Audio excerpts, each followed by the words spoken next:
Sama-sama balik. Sama-sama balik, benar. Sama-sama Kalau cepet. makanya itu bikin deg-degannya Betul. gitu ya, Ria. Ada yang 3 bulan, ada yang sebulan, ada yang seminggu. Jadi dia nyicil pelan-pelan, pelan-pelan, pelan-pelan.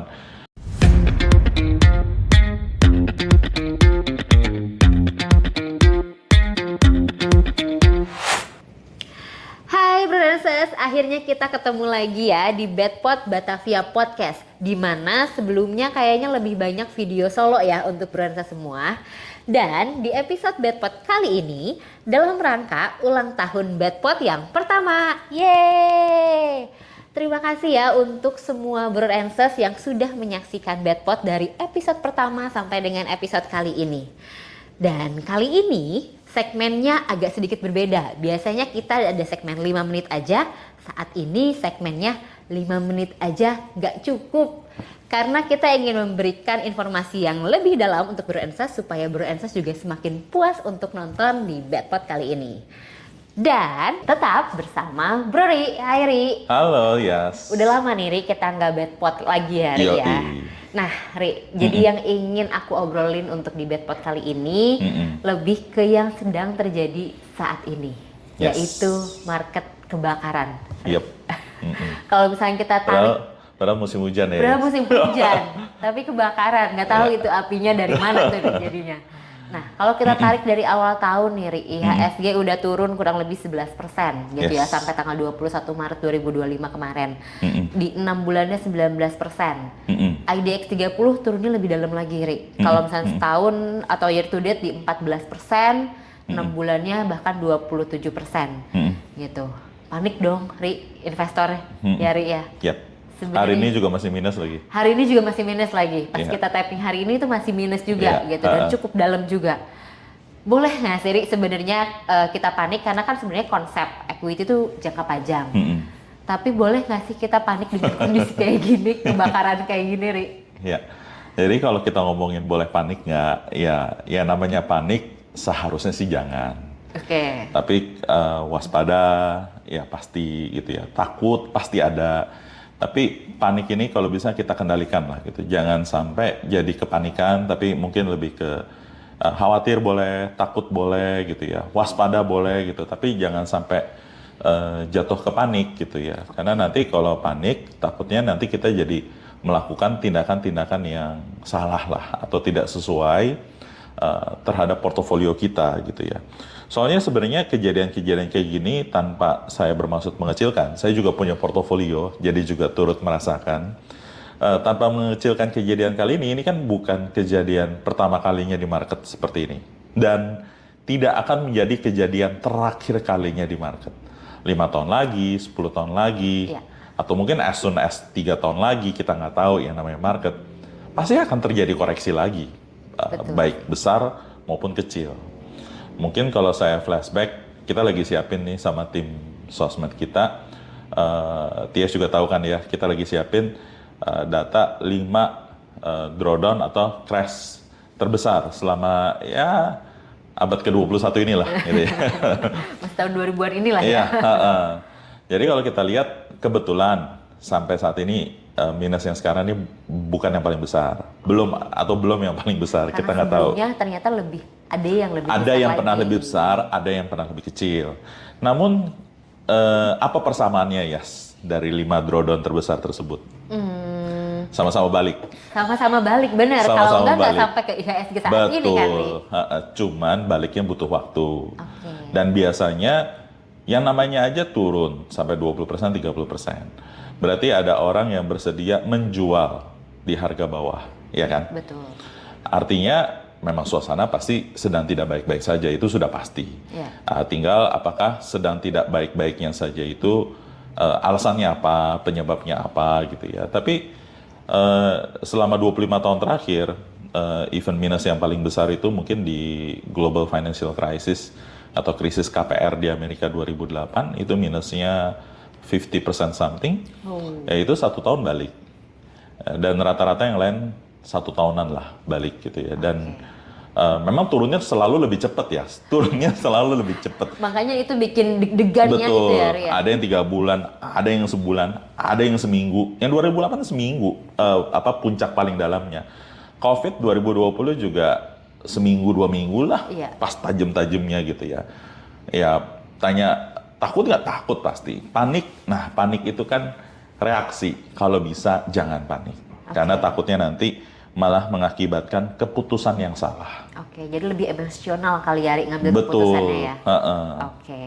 Tapi Ri kalau misalkan kita lihat valuasi ini Ri, valuasi IHSG itu PI-nya udah di 11 kali gitu kan. Bahkan beberapa banking gitu ya, big banks itu udah single digit gitu kan Ri. Sebenarnya kalau bisa dibilang syarat apa sih yang bisa bikin tuh market tuh bisa Sampai sedalam ini sampai gitu sepanik ya. ini gitu Iya, ya, sampai atau sepanik. sampai seirasional ini. Sampai seirasional ini, betul. Yes. Jadi kalau kita tadi menarik yang Tias bilang big banks PE single digit. Anggap PE-nya 7. Berarti itu price yield-nya 15%. Iya, betul. Deposito aja cuma 5-6%. Iya. Obligasi cuma 7-8%. Ini equity kasih price yield 15% gitu ya. Boleh loncat dulu ya? Boleh. It's time to shopping lah. Iya. Tapi ya jangan loncat dulu ya. Kita mundur lagi. Nah, jadi kondisi di mana investor ataupun pasar menjadi irasional pastinya disertai oleh suatu berita yang tidak baik atau berita yang tidak nyaman, tapi dalam skala yang di atas rata-rata. Dan sifat dari berita atau kondisi tersebut itu nggak kecil, cukup masif, dan mungkin nggak cuma di domestik. Oke. Ya, kemungkinan besar ditopang juga dari berita negatif di global market. Makanya kepanikannya sebesar itu. Nah, kondisi-kondisi apa kayak turun terus gitu ya, kayak nggak ada tenaga untuk naik, ya berarti hampir seluruh pelaku pasar itu posisinya adalah ingin jual bukan ingin beli. Oke. Ya, berarti artinya ada ketidakpercayaan gitu ya. Bukan lack of trust, tapi lack of confidence. Ya, lack of confidence.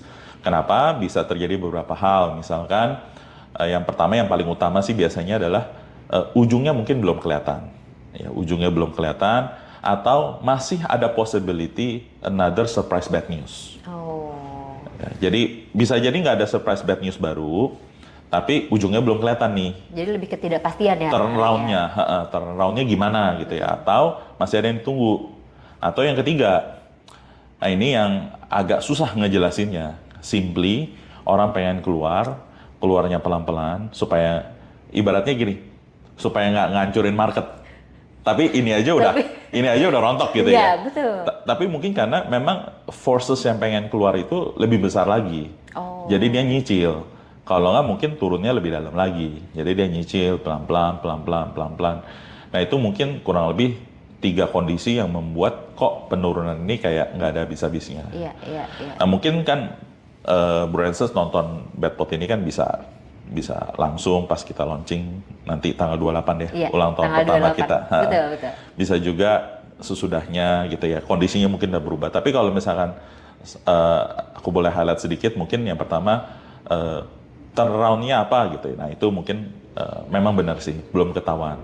Okay. Karena kalau kita lihat dari global factor-nya, Donald Trump ini perang dagang belum selesai nih.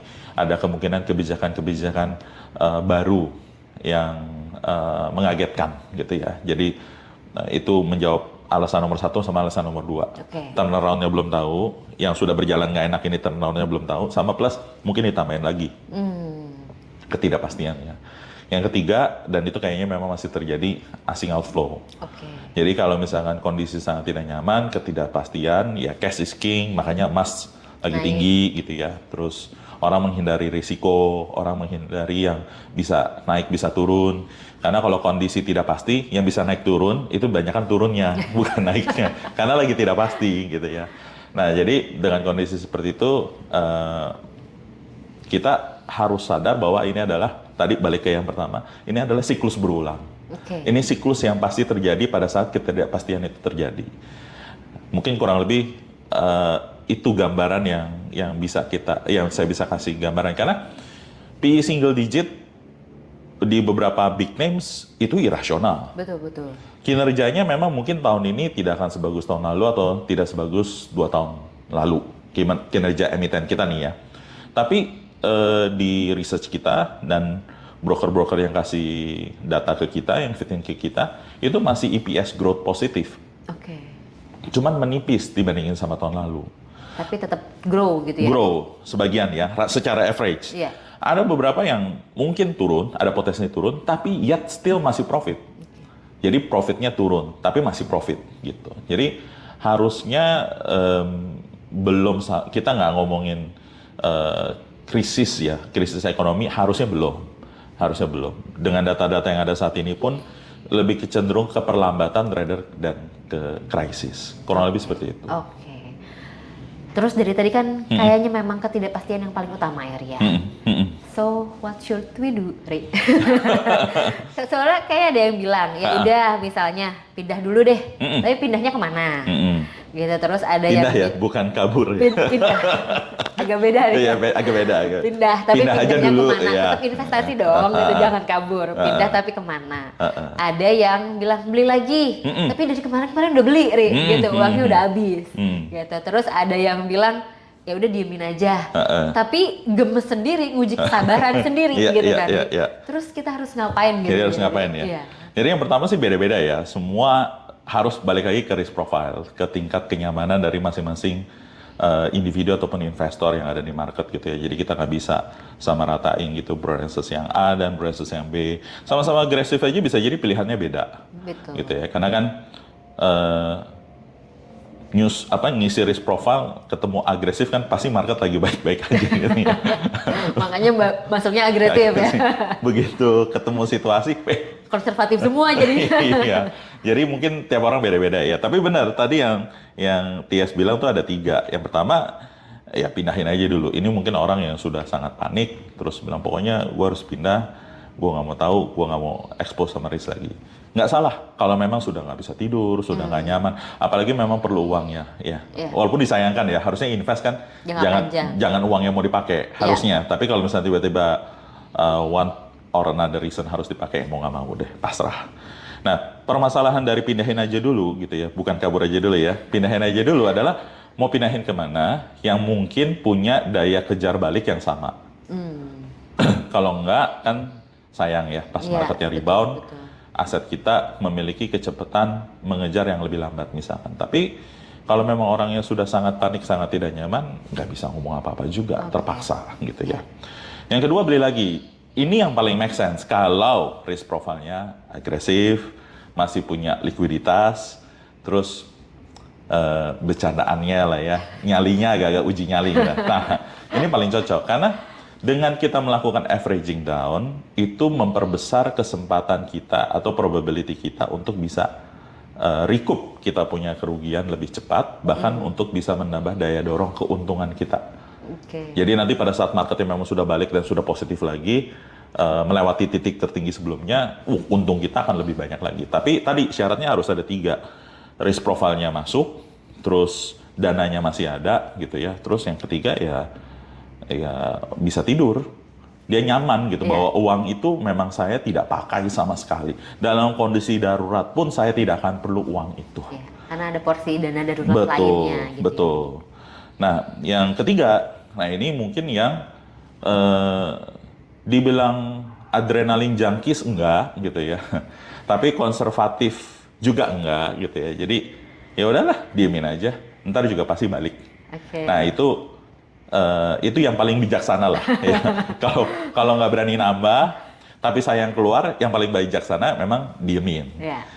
Eventually cepat atau lambat itu kecenderungan kembali gitu. Kalau kondisi juga dia memang nggak bisa nambahin juga gitu ya, tapi dia nggak sampai panik untuk pindahin, ya udah gitu. Betul. Diemin aja. Yang paling penting tuh lihat dulu uangnya ini mau dipakainya kapan, mau dipakainya buat apa. Karena setelah kita keluarin terus uangnya kita juga nggak pakai. Begitu market rebound yang belum tahu kapan sih, terus kita ya nyesel ya. Begitu lagi kejar ke atas, kita kejar balik gitu ya. Bener, terus ceritanya berulang lagi, kan nggak enak ya. Iya, balik lagi siklus ya. Betul. Nah, tapi kan siklus memang menyebalkannya adalah siklusnya kita nggak bisa prediksi dan kita nggak bisa tahu cepat atau lambat gitu ya. Nah, inilah makanya Warren Buffett bilang pasar modal itu merupakan alat untuk memindahkan uang dari orang yang tidak sabar ke orang yang sabar. Itu salah satu quote-nya Warren Buffett. Wah, bener sih. Iya kan? Semua yang minus so far kembali, walaupun lama. kembali. Ada yang cepat, ada yang lama. Nah, makanya planning di awal ini nih, pada saat kita menempatkan uang itu tuh penting banget. Uang ini tuh uang dingin atau uang yang masih mungkin gitu loh untuk kita pakai. Nah, apapun yang Bro Rances putuskan untuk lakukan, yang penting kepalanya dingin, hatinya dingin. Apapun itu, mau keputusan yang pindahin dulu, keputusan yang tambahin, yang stay, itu dibuat dengan kepala yang dingin dan hati yang dingin. Jangan sampai terjebak sama yang namanya panic selling, apalagi panic buying. Nah, panic selling aku sering dengar nih. Panic buying itu kan biasanya justru lagi kondisi market naik ya? Iya, buying boleh, tapi jangan panik juga. Lagi turun juga bisa panic buying. Lagi turun juga bisa panic buying? Bisa. 1% turun, beli. 1% lagi turun, beli. Besoknya turunnya 4%. Habis pelurunya. Nah, harusnya jadi gimana, Rik? Harusnya strateginya lebih, gitu harus ya? lebih sabar. Mirip sama bursa kemarin tuh, circuit breaker ya. Iya benar-benar. Kan circuit breaker tuh kalau pertama 5%, kedua 10%, ketiga 15%. Ya sama, kita juga kayak begitu. Pertama mungkin 3%. Kan kalau normal-normal 3% aja udah gede kan. Betul. Yang kedua mungkin 5%. Yang ketiga mungkin 8%. Jadi tunggu minus lebih lebar, kita baru masuk. Jangan sedikit kejar, sedikit kejar, sedikit kejar. Baru minus 3%, terus nanti ambrol ke bawah, kita udah tinggal nontonnya doang. Iya, gitu. Amunisinya udah habis di depan tadi. Oke, jadi karena kalau panic buying, walaupun beli lebih murah, terus tapi masih turun lagi, nanti jadi panic selling ujungnya. Gitu. Panic selling ujungnya pas harganya lagi turun-turunnya gitu jadinya. Betul. Jadi buying pun nggak boleh panik. Jangan orang gelagapan langsung ketemu makan all you can eat. Semua langsung diambil. Iya, santai aja gitu kan. Iya, tetap sesuai strategi gitu. Betul. Ya. Oke, siap. Nah, itu berarti salah satu juga tips untuk averaging down ya, Ri, ya. Gitu. Jadi kita ada waktu-waktunya gitu ya, nggak yang benar-benar begitu turun sedikit-sedikit langsung average gitu ya. Kita kasih sedikit jeda gitu ya. Betul. Oke. Sekarang kalau dari sisi alokasi aset yang sesuai dengan kondisi kayak gini dan sesuai risk profile juga pasti sebenarnya ya. Of course. Jadi mungkin Bro Rances masing-masing kan pasti punya penasehat keuangannya lah ya. Kalau misalnya beli di bank mungkin ada relationship manajernya. Kalau beli di fintech kan sekarang juga ada customer service ataupun wealth specialist yang bisa bantu kasih nasihat gitu ya. Ya mungkin dikembaliin disesuaikan dengan risk profile dulu lah base-nya gitu ya. Misalnya kalau yang agresif mungkin equity-nya boleh ditambah sekarang gitu ya, karena mumpung harganya lagi murah gitu ya. Terus kalau misalkan yang konservatif ya stay di jalurnya fixed income money market gitu ya, lebih steady. Mau coba-coba equity asal paham resikonya dan risk profile-nya mungkin masih moderat gitu ya, bolehlah nyobain equity. Ya masa barang 10.000 nggak boleh sih gitu kan ya, boleh lah ya. Sedikit-sedikit ya, lah sedikit-sedikit. 10.000 aja nyobain aja gitu kan, nggak apa-apa lah gitu ya. Kalau langsung 100 juta ya mungkin janganlah. Itu salah gitu ya. Terus kalau yang moderat ya boleh balance. Yang penting poinnya adalah pada saat kita ngomongin 100% larinya kemana, ini adalah 100% uang yang untuk investasi. 100% yang uang dingin, bukan 100% uang kita. Beda. 100% uang kita itu berarti termasuk yang kita pakai besok buat naik busway, buat naik MRT, buat beli makan siang, hari Minggu buat nonton, sebulan sekali ngasih orang tua, misalkan itu 100% uang kita. Yang kita harus paham pada saat kita ngomong alokasi dari 100%, berapa persen ke equity, berapa persen ke fixed income, berapa persen ke deposito misalkan, itu adalah 100% yang investasi saja, yang uang dingin saja. Itu yang paling penting. Soalnya kadang-kadang kita lupa 100% dihitung semua uang kita, termasuk di tabungan operasional kita. Jangan. Ujung-ujungnya akhir bulan malah harus ngambil dari si porsi investasinya. Betul. Kayak gitu. Iya, atau sayang rugi pinjaman deh. Sayang juga. Iya, sayang. Nah, Ri, aku tuh pengen callback sedikit ke beberapa episode Bedpot kita sebelumnya, dimana waktu itu judulnya mahalnya sekarang, murahnya nanti. Itu kondisi pada saat market kita lagi naik, ya Ri. Nah, sekarang kan market kita lagi turun nih, Ri. Malah jadi kebalikan, gitu kan. Jadi murahnya sekarang, mahalnya nanti, gitu kan. Satu orang komplain ya. Iya, jadi intinya adalah kalau kita investor, ngutip lagi Warren Buffett ya, dia selalu bilang I'm a buyer not a seller. I'm a buyer not a seller. Jadi kondisi apapun dia buy. Karena dia memang jangka panjang banget gitu kan. Nah, kalau misalkan mahalnya sekarang, murahnya nanti aja kita harus beli, apalagi murahnya sekarang ya. Iya bener sih. You cannot expect beli, sekarang gini, katanya kalau invest harus beli murah, jual mahal, ya kan? Beli murah. Nah, kondisi supaya bisa murah, beritanya harus positif atau negatif? Negatif. Kalau positif, harganya murah atau enggak? Enggak Enggak. mungkin. Aneh. Iya. Aneh, ya kan? Kalaupun nggak mahal, pasti nggak murah. Iya, Sedang-sedang saja, Iya. misalkan gitu kan. Nah, jadi kalau misalkan kondisi lagi jelek, harga murah, nah di situ kesempatan kita untuk averaging. Tapi balik ya, obrolan kita yang tadi di atas itu harus dipertimbangkan semua, syarat untuk membelinya gitu ya. Cuman, kalau misalkan kita lihat mahal aja, ada alasan untuk beli.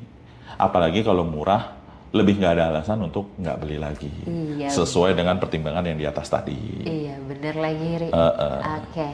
Oke, sekarang gantian. Aku yang mau balas Tias nih. Waduh apa tuh Ri? Ingat gak episode yang harga mahal masih worth it gak? Oh iya, pernah kita bener ada kan? ya. Ya, sekarang udah murah. Mau alasan apa? Harga mahal aja masih worth it, apalagi harga murah. Iya, kan kemarin mahal, protes kan? Ya udah, nggak apa-apa. Nggak beli kan waktu itu, nggak apa-apa. Sekarang udah murah, ayo. Nggak ada alasan Nggak ada lagi. alasan lagi, iya. Cuman kan yang penting kita tahu nih murahnya kenapa, terus murahnya seberapa, apa disebabkan oleh kondisi yang seberapa parah. Kalau sekarang sih menurut saya lebih ke lack of confidence rather than result yang sangat jelek. Oke. Jadi harusnya opportunity sih.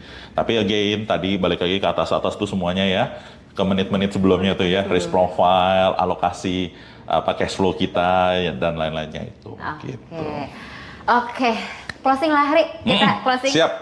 Apa nih jadi kesimpulan dari obrolan kita hari ini nih Ri?